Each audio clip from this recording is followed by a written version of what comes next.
हरे कृष्णा। अध्याय 9 श्लोक नंबर 12। मोघशा मोघकर्मणो मोघज्ञानविसेतसा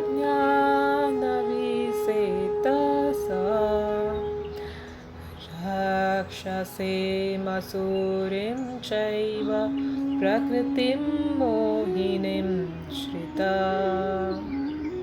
इसका अर्थ, जो लोग इस प्रकार मोहग्रस्त होते हैं वे आसुरी तथा नास्तिक विचारों के प्रति आकृष्ट रहते हैं।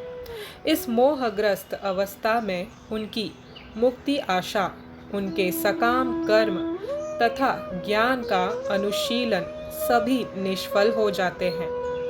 इसका तात्पर्य, ऐसे अनेक भक्त हैं जो अपने को कृष्ण भावनामृत तथा भक्ति में रत दिखलाते हैं, किंतु अंतःकरण से वे भगवान कृष्ण को परब्रह्म नहीं मानते।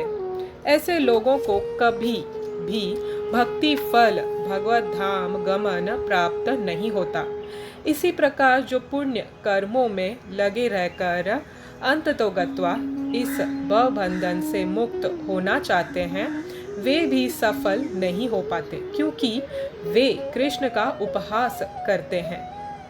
दूसरे शब्दों में, जो लोग कृष्ण पर हंसते हैं उन्हें आसुरी या नास्तिक समझना चाहिए। जैसा कि 7वें अध्याय में बताया जा चुका है, ऐसे आसुरी दुष्ट कभी भी कृष्ण की शरण में नहीं जाते। अतः परम सत्य एक तक पहुँचने के उनके मानसिक चिंतन उन्हें इस मिथ्या परिणाम को प्राप्त कराते हैं कि सामान्य जीव तथा कृष्ण एक समान है। ऐसी मिथ्या धारणा के कारण वे सोचते हैं कि अभी तो यह शरीर प्रकृति द्वारा केवल आच्छादित है और जो ही व्यक्ति मुक्त होगा तो उसमें तथा ईश्वर में कोई अंतर नहीं रह जाएगा। कृष्ण से समता का यह प्रयास भ्रम के कारण निष्फल हो जाता है। इस प्रकार का आसुरी तथा नास्तिक ज्ञान अनुशीलन सदैव व्यर्थ रहता है। यही इस श्लोक का संकेत है। ऐसे व्यक्तियों के लिए वेदांत सूत्र तथा उपनिषदों जैसे वैदिक वाङ्मय के ज्ञान का अनुशीलन सदा निष्फल होता है। अतः भगवान कृष्ण को सामान्य व्यक्ति मानना घोर अपराध है। जो ऐसा करते हैं वे निश्चित रूप से मोहग्रस्त रहते हैं, क्योंकि वे कृष्ण के शाश्वत रूप को नहीं समझ पाते। बृहद विष्णु स्मृति का कथन है, यो वेत्ति भौतिकं देहं कृष्णस्य परमात्मना स सर्वस्मद् बहिष्कार्य श्रोता स्मर्ता विदानता मुखं तस्यावलोक्यापि सचेलं स्नानम् अचरेत्। इसका अर्थ, जो कृष्ण के शरीर को भौतिक मानता है उसे श्रुति तथा स्मृति के समस्त अनुष्ठानों से वंचित कर देना चाहिए। यदि कोई भूल से उसका मुंह देख ले तो उसे तुरंत गंगा स्नान करना चाहिए, जिससे छूत दूर हो सके। लोग कृष्ण की हंसी उड़ाते हैं क्योंकि वे भगवान से ईर्ष्या करते हैं। उनके भाग्य में जन्म जन्मांतर नास्तिक तथा असुर योनियों में रह आना लिखा है। उनका वास्तविक ज्ञान सदैव के लिए ब्रह्म में रहेगा और धीरे धीरे वे सृष्टि के गहनतम अंधकार में गिरते जाएंगे। हरे कृष्णा। तो ये था इस श्लोक का तात्पर्य दोस्तों। पहले तो दोस्तों मैं आपको धन्यवाद देना चाहती हूँ कि आप अपना कीमती वक्त निकालकर भगवत गीता सुनने का प्रयास करते हैं। उसके लिए बहुत बहुत शुक्रिया। और ये बने रहिएगा, सुनते रहिएगा, क्योंकि सुनने मात्र से ही, श्रवण मात्र से ही जीव का कल्याण होता है।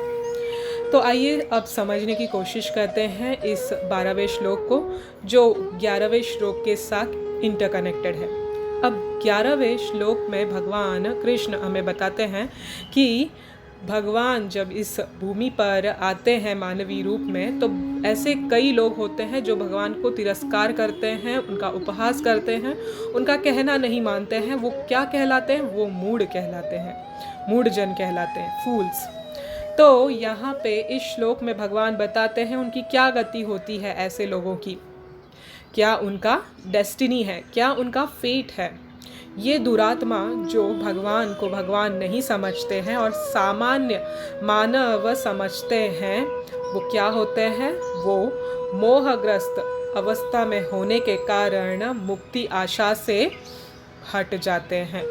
अपने सकाम कर्म और ज्ञान का जो भी अनुशीलन है उन सबसे निष्फल हो जाते हैं। यानी जो भी वो कार्य करे वो दिखता तो है भौतिक दृष्टिकोण से कि वो सफल हो रहे हैं, मगर वो आध्यात्मिक मतलब लॉन्ग टर्म में उसका कोई उपयोग नहीं है। ये इसलिए जैसे कि हमें अब पता चल चुका है भगवत गीता पढ़कर और सुनकर कि भगवान कृष्ण ही हर चीज़ के मतलब भौतिक हो या आध्यात्मिक हो, हर चीज़ के स्तंभ भगवान कृष्ण ही है और हर चीज़ जो है वो सब कुछ भगवान से ही आती है। तो इसमें मतलब कोई यही नहीं, संशय ही नहीं रखता है कि कोई भी कार्य करने से पहले और उसके अंत में भगवान को उसका समर्पित नहीं करते हैं तो उसका कोई फल मिलना कोई अपेक्षा रखना ही नहीं चाहिए, क्योंकि जो भी है हर चीज़ के मालिक भगवान है। तो ऐसा जब भगवान मानवीय रूप लेकर हमें तारने के लिए खुद इस धरती पर आते हैं और उन्हें ये दुरात्मा तिरस्कार करते हैं, उन्हें भगवान माने से इनकार करते हैं, उनका क्या हालचाल होता है? क्या होता है? वो माया के ही अधीन रहते हैं, वो भगवान के अधीन कभी नहीं आते, कभी शेल्टर नहीं लेते भगवान कृष्ण का। वो हमेशा आसुरी और नास्तिक वृत्तियों के लोगों के साथ ही रहते हैं, उसी जगह जन्म लेते हैं बार बार। और ऐसे जो जीव होते हैं, दुरात्मा होते हैं, वो कभी भगवत धाम लौट नहीं सकते, क्योंकि वो कभी भगवान कृष्ण को शरणागति होते नहीं हैं। और इस वजह से क्या होता है? वो धीरे धीरे अपने पथ से और नीचे गिरते गिरते गिरते ग्रेजुअली क्या हो जाता है? उनका बहुत बड़ा पतन होता है और वो darkest region of the creations में चले जाते हैं। जैसे श्रीला प्रभुपाद यहाँ पे लास्ट लाइन में बताते हैं, सृष्टि के गहनतम अंधकार में गिरते जाते हैं। जैसे जेल होता है, जेल में कोई बगावती जो ये होता है, प्रिजनर होता है, कैदी होता है, तो वो अगर बहुत रिबेलियस होता है, बहुत आतताई उसमें होती है, तो उसको क्या करते हैं? बहुत ही नीचे वाला एकदम सेक्लूडेड, बहुत ही अलग सा बहुत ही अलग एक सेल में रख दिया जाता है उसको, ताकि वो दूसरों को परेशान न कर सके, है ना। जेल में ऐसे कोई कैदी होते हैं जो बहुत ही खूंखार होते हैं, दूसरों को भी अच्छा बनने नहीं देते हैं। तो सरकार क्या करती है? उनके लिए अलग सा सेल बनाती है जिसको डंजन कहते हैं। तो उस डंजन सेल में उनको रख दिया जाता है ताकि वो किसी के भी संपर्क में ना आए और किसी को भी परेशान ना करे। वैसे ही सृष्टि में अलग अलग क्रिएशन के अलग अलग भाग हैं, जहाँ पे उच्च कुल की जीव जो रहते हैं वो उच्च जगह पे रहते हैं, अपर प्लैनेटरी सिस्टम में रहते हैं। जो साधारण टर्म रहते हैं वो मानवी जैसे हम और बाकी जीवात्माएं वो पृथ्वी लोक और इस अनेक प्रकार के जो लोक हैं मध्य में वहाँ रहते हैं।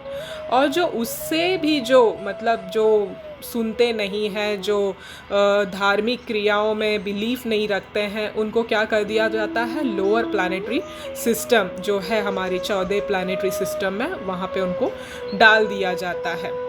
और जो उससे भी गए गुजरे होते हैं, जो बहुत पाप करते हैं, अनष्ट करते हैं, दूसरों का भलाई नहीं सोचते हैं, बस मनसा कर्म वाचा से हर तरह से दूसरों को नुकसान ही नुकसान पहुंचाने चाहते हैं, वो क्या करते हैं? वो तो डंजन सेल में चले जाते हैं। वो क्या है? नरक में पहुंच जाते हैं। तो ये सबसे बड़ा दुर्भाग्य है। इससे हमको पता चलना चाहिए कि जीव की समझदारी जो है वो भगवान की भगवत्ता को अपनाने में ही है, ना कि झुटलाने में। कोई फ़ायदा नहीं होने वाला है यहाँ पे कि ये सोचकर कि ऐसा कोई चीज़ नहीं है जो हमारे सोच के परे है, जो दिख रहा है वही सत्य है, हम ही भगवान हैं। ये सब मूर्खता है। हम भगवान कभी नहीं बन सकते। जीव जो है वो तटस्थ शक्ति ही है, वो कभी भगवान नहीं बन सकता। इसीलिए जीव को हर तरह से कोशिश करनी चाहिए कि वो भगवान को समझे, और समझने के लिए उसको राइट प्रोसेस अपनाना होगा। वो राइट प्रोसेस के लिए उसे राइट गुरु के पास जाना होगा, जेन्यून प्रामाणिक गुरु के पास जाना होगा, जो उसको अच्छे तरह से मार्गदर्शन करेंगे कि भगवान कृष्ण कौन है और हमें वो कैसे मिल सकते हैं और हम उनके विषय में कैसे ज्ञान प्राप्त कर सकते हैं। तो इस तरह से जीव को जिज्ञासा होना चाहिए कि वो कौन है, कहाँ से आया है और उसका संबंध किसके साथ अटूट है। ये जो सवाल जिस जीवात्मा में उठे उसका भाग्य उदय होना निश्चित ही निश्चित है। हरे कृष्ण कृष्ण कृष्ण हरे हरे, हरे राम राम राम हरे हरे। श्री कृष्ण भगवान की जय। श्रीला प्रभुपाद की जय।